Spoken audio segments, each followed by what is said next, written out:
were written by numerous authors writing under a house name. So a house name is a pseudonym that's owned by the publishing house. When I wrote the Diamondback series, it just so happened that the house name was Pike Bishop as opposed to Paul Bishop. So I've gone by Pike for a long time now.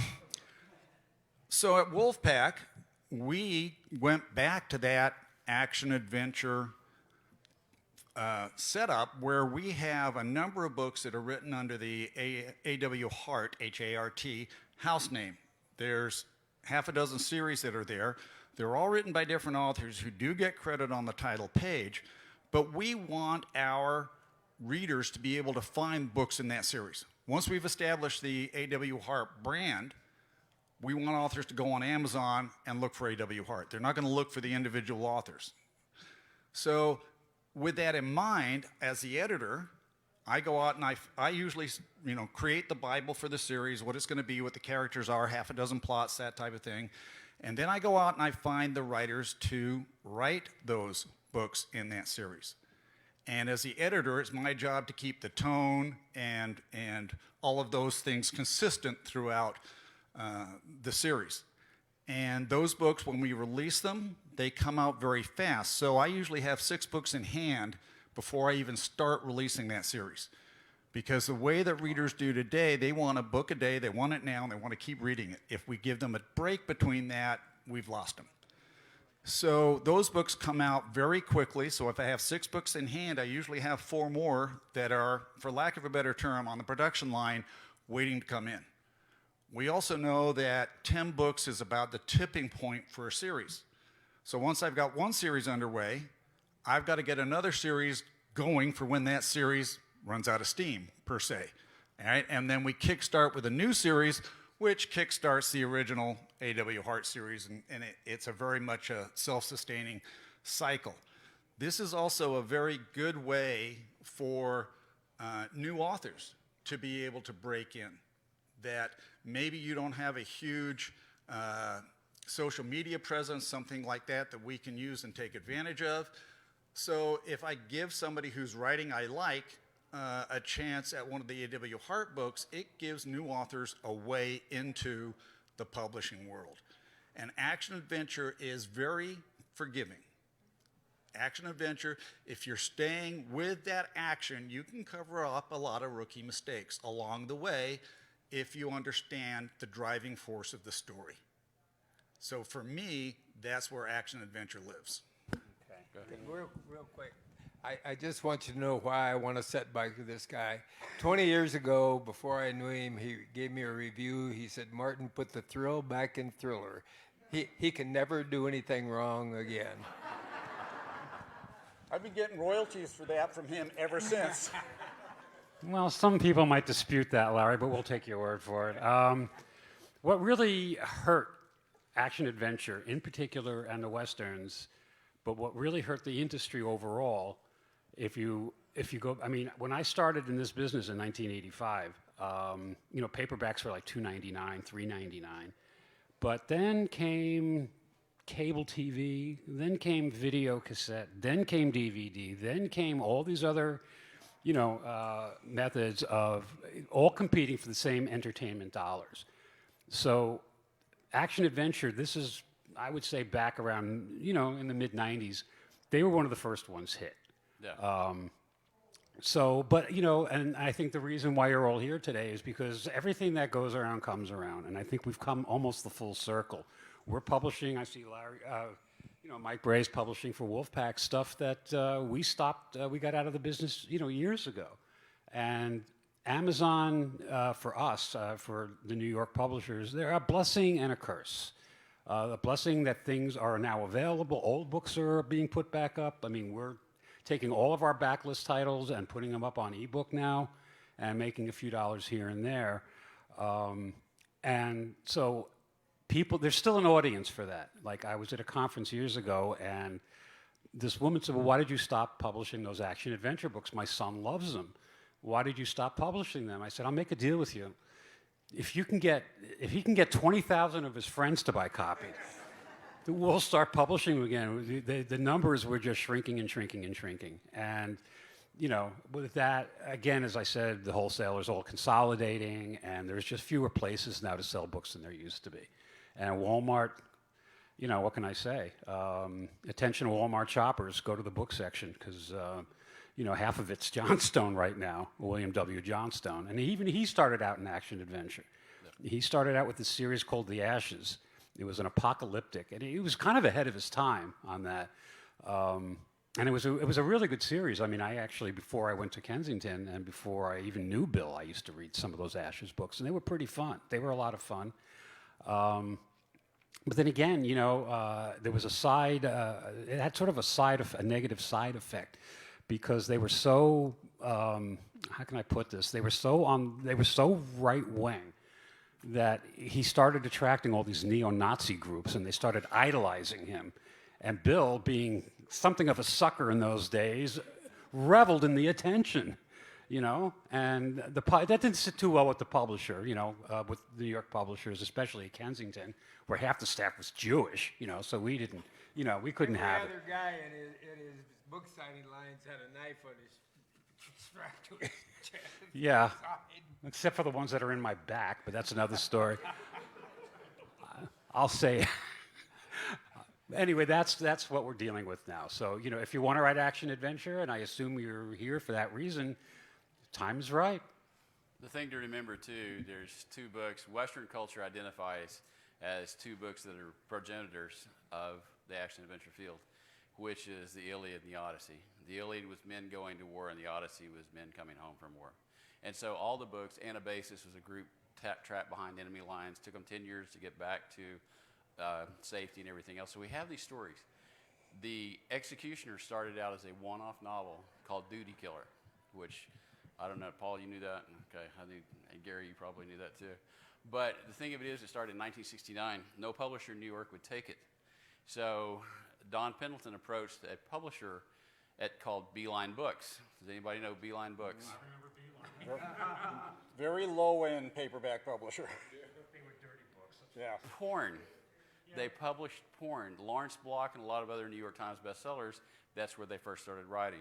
But he published this book, and it sold so many copies. I think the first two books, Death Squad, the second book, and I think those were published under the Beeline imprint. You can still find them occasionally at some of the used bookstores and stuff, so those are kind of like little chips of gold here and there. But they were printed on really cheap paper. But they sold so many copies that they created a whole book.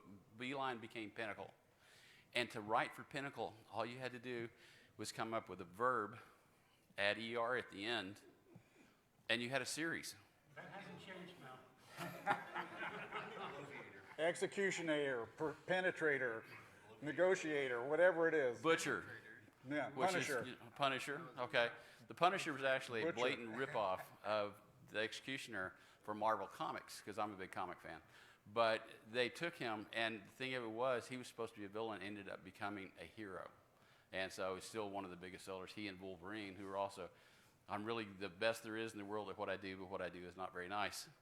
So, and that was the whole, so looking back at this history, which those of you who are too young to remember that, dive into some of those books. I know that Wolfpack is reprinting The Penetrator, the Mark Harden novels. So those are really big, and you can take a look, and you have to be generous with them, because they are dated, and it's a much different time. There's no Me Too movement in those books. There's a lot of things that are not politically correct, but it's like the old pulps, Doc Savage, The Shadow, which I think also fit in the action-adventure genre, and started a lot of that too, but that field is still there. So it's really good to get back to your roots. So looking at roots. So see how many of you guys ever. What was your Haley? first? That wasn't a bad book. Arthur Haley, Roots? Okay. That's not action adventure. I got the board with wiseacres. So everybody else has got like a gentle group, but I have this. Okay, so what was your first action adventure novel? Paul, let's start with you at this end. Again, Because you're the oldest one here. yeah, absolutely. Okay. For me, it was The Executioner. Yeah. That was my first quote-unquote action adventure novel, and War Against the Mafia. And I was absolutely blown away. I mean, it was the kind of book you finish book one, and it's what we're talking about, right? Yep. You want book two, you want book three, and you're going to read through if that series is 15 books at that point or 100 books at that point, you're going to start reading all the way through that if you can. And many people like to start with book one, right? It's hard to jump into a series in the middle of it. But in general, most action-adventure series, you can jump in anywhere because it's a pretty simple premise, and you're not necessarily looking for continuity, right? You're looking for action and adventure, something that's going to kill a couple of hours for you in an enjoyable environment. Now, you're right. Politically correct, the Executioner, the Penetrator were not. Yep. But that doesn't mean you can't write action adventure today and still have it appropriate to today's culture. I mean, everything changes, right? But the action and adventure doesn't change, right? So some of the setup changes, and we have They laid all the groundwork. And right. it's still there.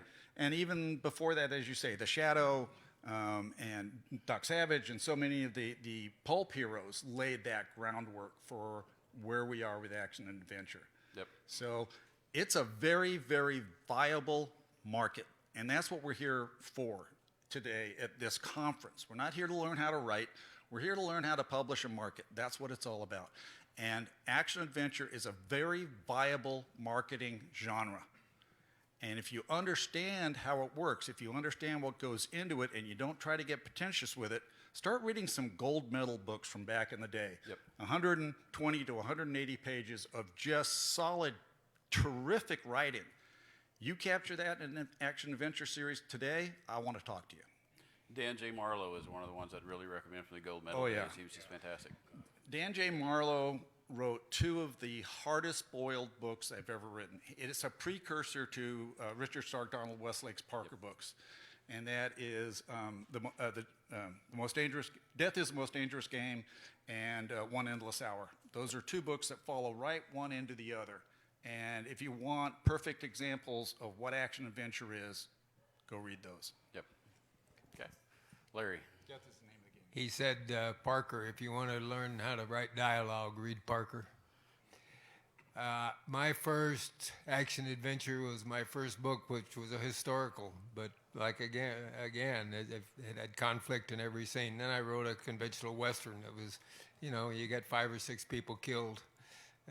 It's probably action adventure or close to it. I was going to write the 5-star jails of California.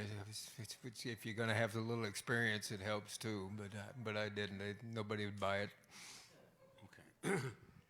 I think the first action adventure, there were two. The first one was assigned reading when I was, I think, in 8th grade, and that was My Friend Flicka, which is really not action adventure. But the action adventure came from the reader because that's what, basically trying to get through that book was action adventure in itself.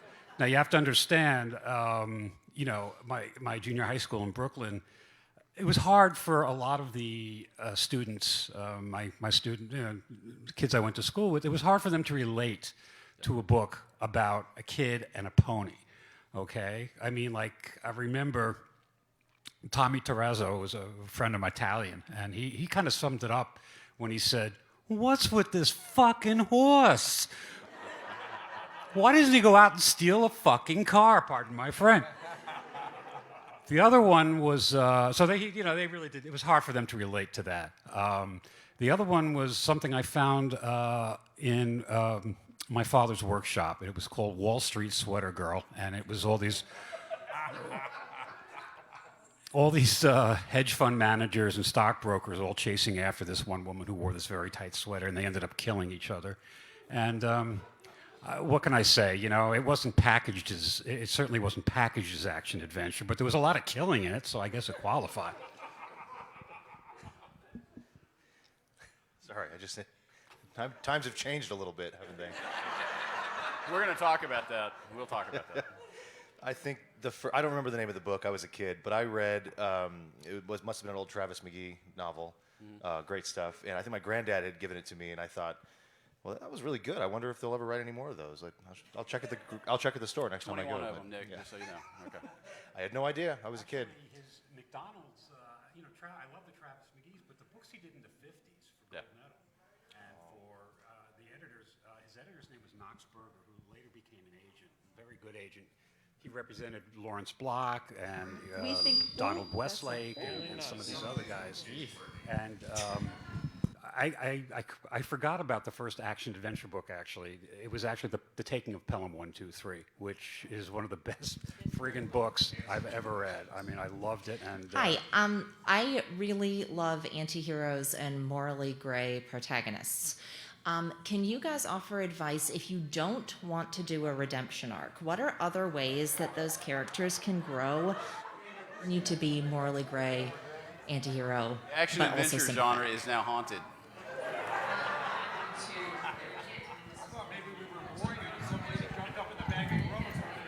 I was like, you know, and it fit because morally gray heroes and stuff. We'll talk about that. oh. So, Tell him. I forgot what we were talking about here.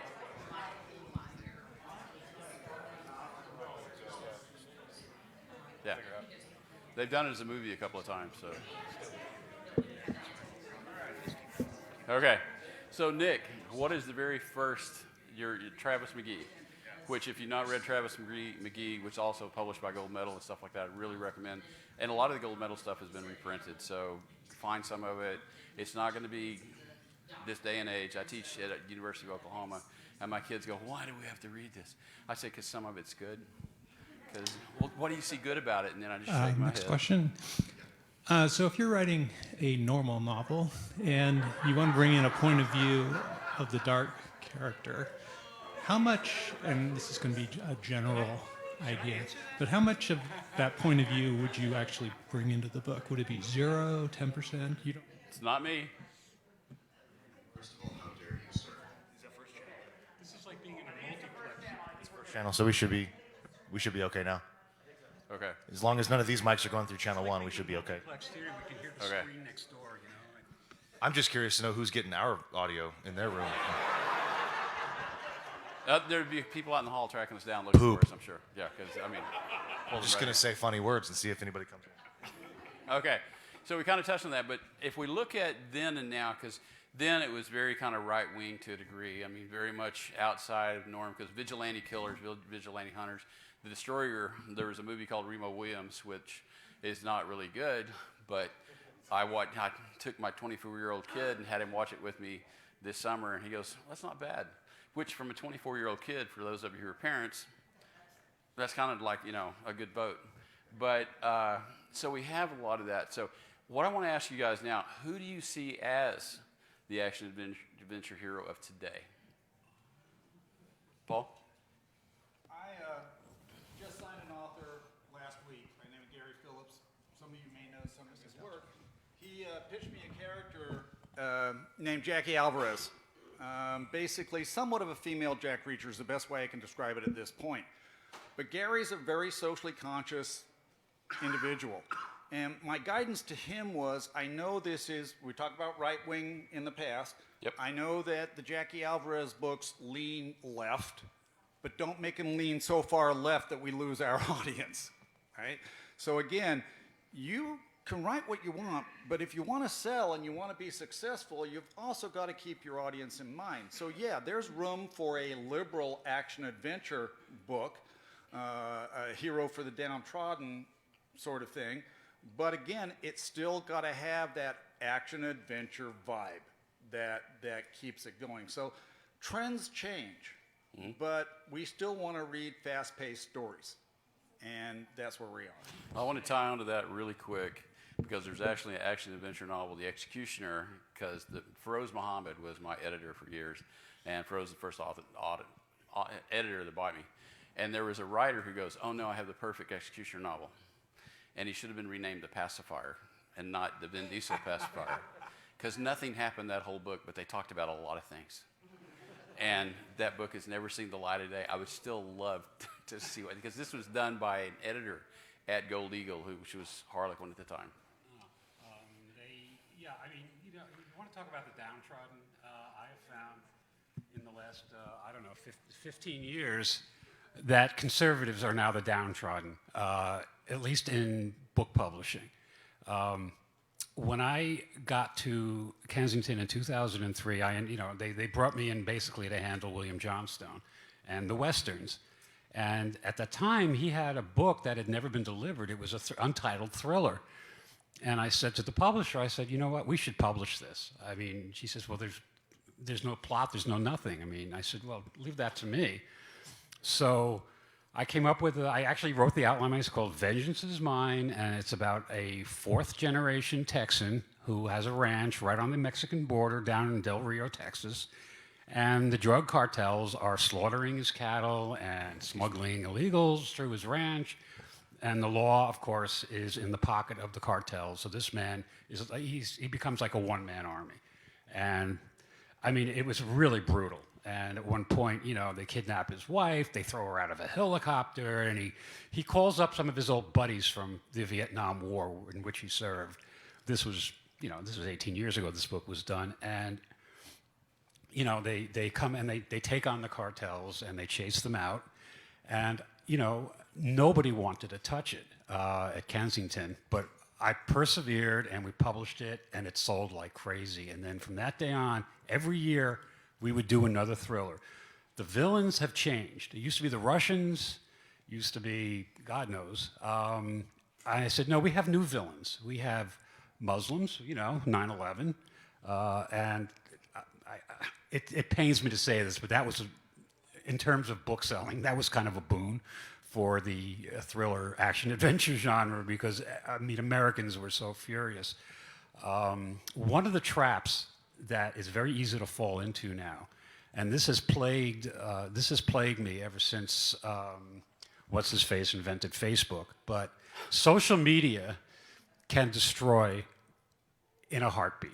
They can destroy a career, they can get a book canceled. Publishers live in mortal fear of Goodreads and Twitter and, all the other social media. I mean, it's great to get word out about your book, but if one person doesn't like it, and I experienced this personally with a Johnstone, if one person doesn't like it, next thing you know, 3,000 people are piling on. And if you go to Amazon and you look up a book called Trigger Warning, which we did about 3 years ago, again, one of these crazy ideas I came up with, and it was about a guy who gets out of the service. He's a little older, and he wants to finish his college education. He enrolls in a liberal arts college, and the next thing you know, all the students, of course, college campuses are really a swamp that needs to be drained periodically because they just preach, left-wing ideology and all this. And a lot of people on the right, or I don't even say the right, the conservatives, they feel like everybody's picking on us. Why we just want America the way it was. And then when Trump got elected, we got into a culture war. And I've never seen this country so divided as it is now. But one sap got an advanced reading copy of Trigger Warning and posted the most scathing review. Because what happens is this poor soldier, he goes on the campus and everybody's giving him a hard time. Oh, baby killer, warmonger, this and that, all these liberal kids. So there is a criminal mastermind who graduated from this college 30 years earlier, and he assembles a gang. They sneak onto the campus and take over a co-ed dorm and threaten to assassinate one student for every hour that their demands are not met. Okay, a little diehard in there, but what the hell? But who do you think saves the day? Our soldier boy. He takes them all on and kills them. Well, some woman in Los Angeles, I can't remember her name, she has a very popular podcast, and she did 45 minutes just trashing this book. Oh, it's the worst writing, it's this, it's that, And within, I would say, 48 hours, she had close to 1 million hits. Now, you would think bad publicity is better than no publicity. That wasn't really the case this time around because there was such a backlash that Kensington was thinking about canceling the book. That's how serious it got. And I said, well, it's your company, it's your money, you can do whatever you want, but if you cancel this book, you're canceling me as well. I will walk out the friggin' door because that is censorship. And that's one thing, we're all screaming about free speech, and then somebody doesn't like something in a children's book, or if a book about Asians is written by a round eye, tears all this up. Why isn't an Asian writing this book? Or if an Asian tries to write a book about, a garden club or something, then they get heat too. I mean, so we always have one eye on social media. I mean, as for myself, I came up in the day where there was no political correctness. There was none. We published whatever the hell we wanted, and that was that. It's not as simple as it used to be. However, Amazon self-publishing is giving you that outlet. It's giving the world back that kind of book, that action-adventure book, and let social media have a stroke, I hate it. I hate it. We have to put keywords now in our contracts. If it's a Western, cowboy, shoot, gun, bullets, blood. Okay, so that kind of thing. Larry, who do you view as the modern day action adventure hero? Well, I write people that are real people. I know I've met Lee Child a couple of times. I haven't met Jack Reacher, but I've never met a guy, even one that's 6'6", who can whip 5 or 6 guys at one time. And I just don't write it that way. I mean, Colonel Colt, I think, said it best: if you want to equalize your characters with other people. But my guy can get whipped. It just, I think people appreciate real people. Okay. Okay, so... yeah, because Buford Pusser is one of the ones, real-life hero, that actually took on the Dixieland Mafia. Loved stuff him, like that, so. loved him, loved him. They say that you can't, back to what he's saying about writing about round eyes or people, they say that we can't write unless we are there or have experience there. Well, we all write about being dead, and most of us haven't been. So... Okay. You Nick. know. Sorry, Nick. I can't answer for everyone, but for me personally, James Rowlands is the guy that I modeled my books after. And he models after Doc Savage. And he's he's got a whole shelf full of Doc Savage. The novels, so. Sigma Force series is just fantastic. Now that's not to say that my books are as good as his.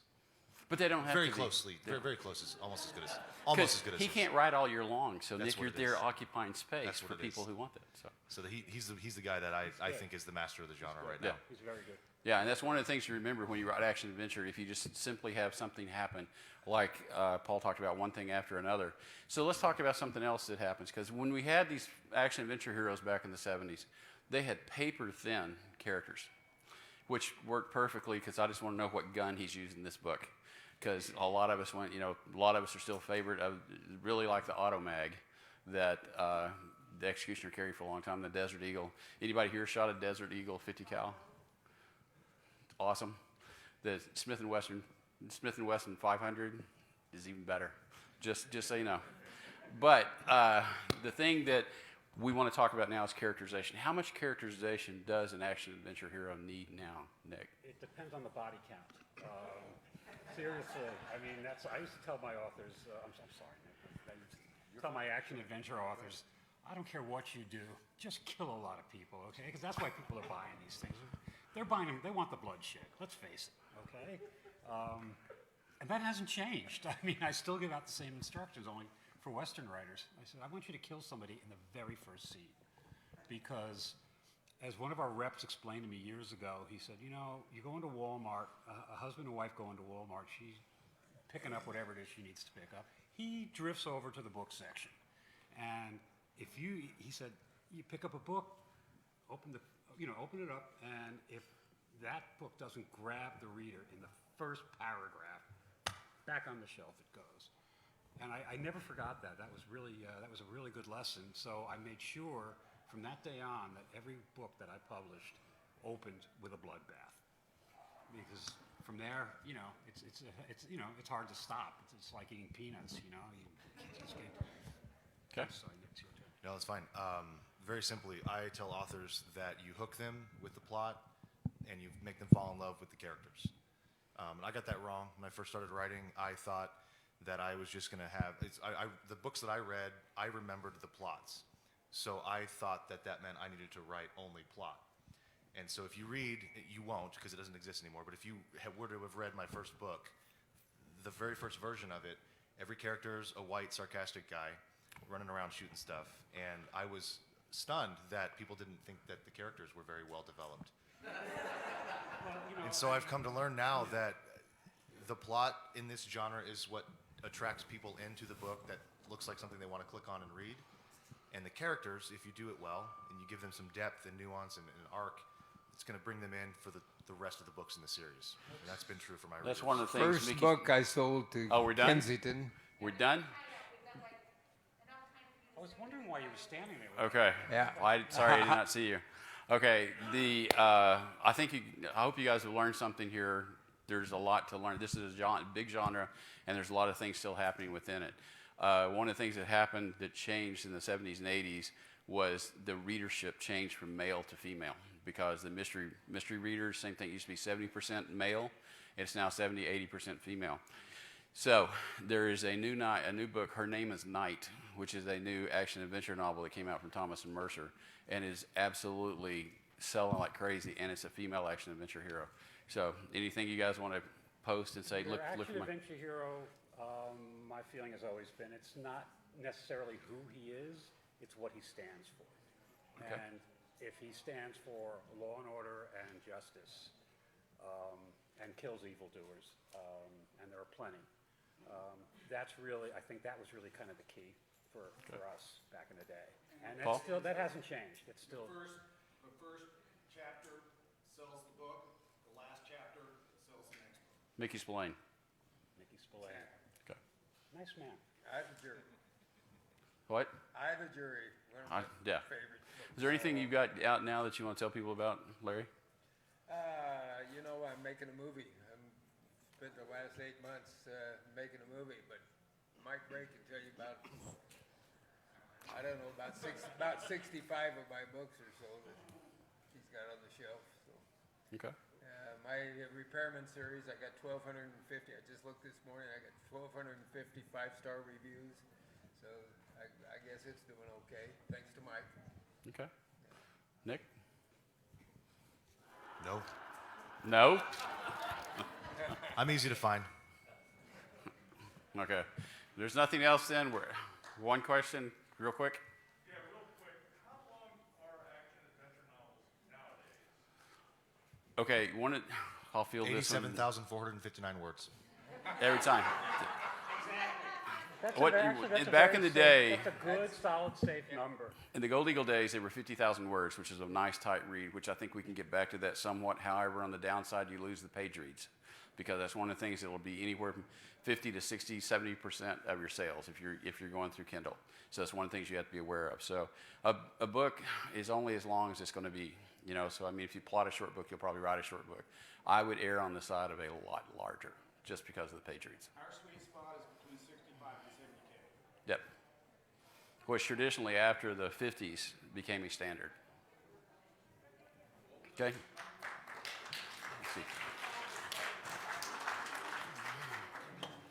Nick, it was good meeting you. Great fun. Oh, yeah. Otherwise,